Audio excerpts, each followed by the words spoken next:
हम अपनी टीम के लिए, अपने लोगों के लिए, अपने एम्प्लॉयज़ के लिए हमारी जवाबदेही है। और साथ में जो आने वाली भावी पीढ़ी है, जो अनएम्प्लॉयड यूथ जो टकटकी लगाए बैठे हैं, लाखों लोग जो है पढ़े लिखे लोग जो विभाग में आना चाहते हैं, सेवाएं लेना चाहते हैं, वो इस इंतजार में बैठे हैं कि कब पोस्टें खुलेगी, कब हमारे को रोजगार मिलेगा। तो उनके लिए भी हमारी जवाबदेही कि उन पोस्टों को बचा के रखे। इसलिए मजबूरी आज पैदा हुई कि हमें मीडिया के सामने आना पड़ा। हालांकि बड़े लंबे टाइम से हमने इस बात से दूरी बनाए रखी थी। और अभी आपने देखा होगा बिजली बोर्ड का उदाहरण, हमारे साथ देखा आपने, बहुत गतिरोध भी बन रहा है। बहुत सारी बातें हमने मुख्यमंत्री से कही, बहुत सारी मीटिंग्स हुई है इलेक्ट्रिसिटी बोर्ड को लेके। अभी इंजीनियर्स के 51 पद खत्म कर दिए गए इलेक्ट्रिसिटी बोर्ड के अंदर, उसको खत्म करने की नोटिफिकेशन जारी कर दी गई। उसके बाद 81 जो ड्राइवर से इलेक्ट्रिसिटी बोर्ड में, उनकी सेवाएं निरस्त कर दी गई है। उसके बाद पता नहीं किस तरह के फरमान चले, इलेक्ट्रिसिटी बोर्ड का विघटीकरण की बात चल रही है। तो मैं मुख्यमंत्री महोदय को ये कहना चाहता हूँ कि हम बार बार उनको ये बात भी कह रहे हैं कि आप इस तरह की चीज़ों से बचने का प्रयास करें।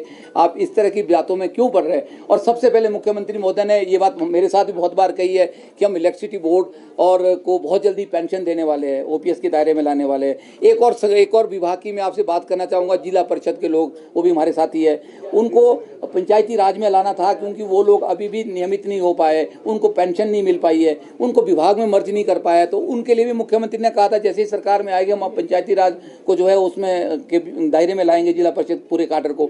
3400 के आसपास लोग उनके कर्मचारी है।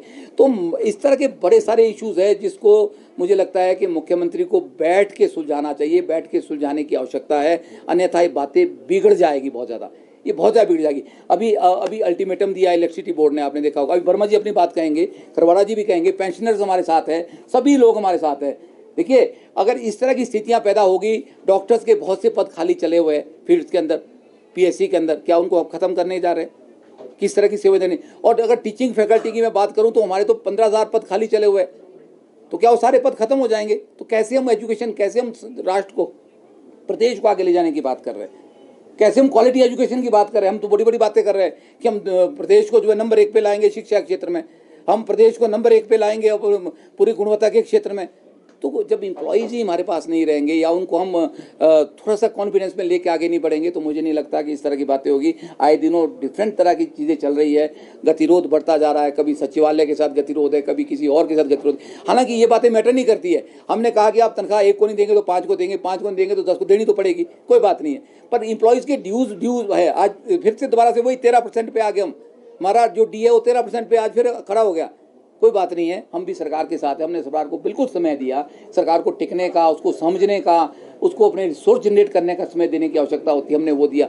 पर लेकिन आप इस तरह के फरमान आप जारी करेंगे तो मुझे लगता है कि ये चिंता का विषय हो जाएगा। हिमाचल प्रदेश के कर्मचारी इस बात को नहीं मानने वाले हैं। तो मैं 28 तारीख के गतिरोध की बात एक बार फिर आपके माध्यम से कर रहा हूँ, बड़े 2 टूक शब्दों में कर रहा हूँ।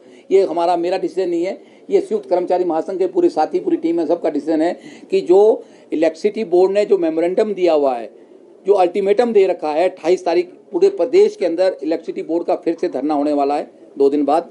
अगर सरकार उसको नहीं मानती है तो मजबूरन संयुक्त कर्मचारी महासंघ को जो है इलेक्ट्रिसिटी बोर्ड के साथ खड़ा होना पड़ेगा। और वो ये जो एक आंदोलन जो है एक जनव्यापी आंदोलन बनने वाला है, बहुत बड़ा आंदोलन बनेगा। उसके बाद उसकी जिम्मेदारी सरकार में बैठे अधिकारियों की और सरकार की होगी। मैं ये बात आपके माध्यम से कहना चाहता हूँ। 28 तारीख से पहले एक तो 51 पोस्टें जो इंजीनियर्स की इलेक्ट्रिसिटी बोर्ड में ख़त्म की है उसको बहाल करे, और जो ड्राइवरों की सेवाएं बेचारी ख़त्म की है उनको भी बहाल करे, और ओपीएस देने की बात जो कही है उसके ऊपर भी सरकार बात करे, और संयुक्त कर्मचारी महासंघ को बैठक के लिए बुलाए। हमने ऐसे ही कुछ बातें कही है जिसमें सबसे बड़ा मुद्दा था कि हर विभागों में खाली पड़े पदों को सरकार शीघ्र भरे।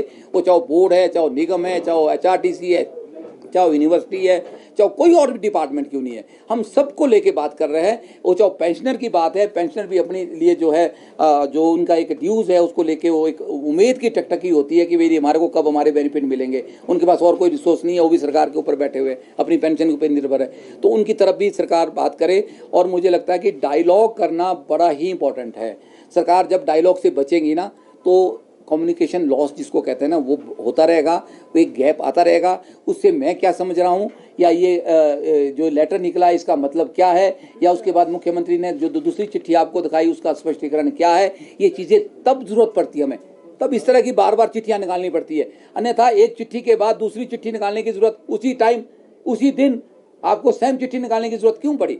क्योंकि कहीं ना कहीं मंशा साफ नहीं थी, या जो करने वाले लोग थे वो कहीं ना कहीं कर्मचारियों के प्रति कर्मचारी हितैषी नहीं थे। हम बोलते तो बड़ी बड़ी बात है, पर उसको धरातल पे उतारना पड़ेगा। ये हम सबकी मजबूरी है, हम सबका दायित्व भी है। आपके जो भी प्रश्न हैं, आज बहुत सारे प्रश्न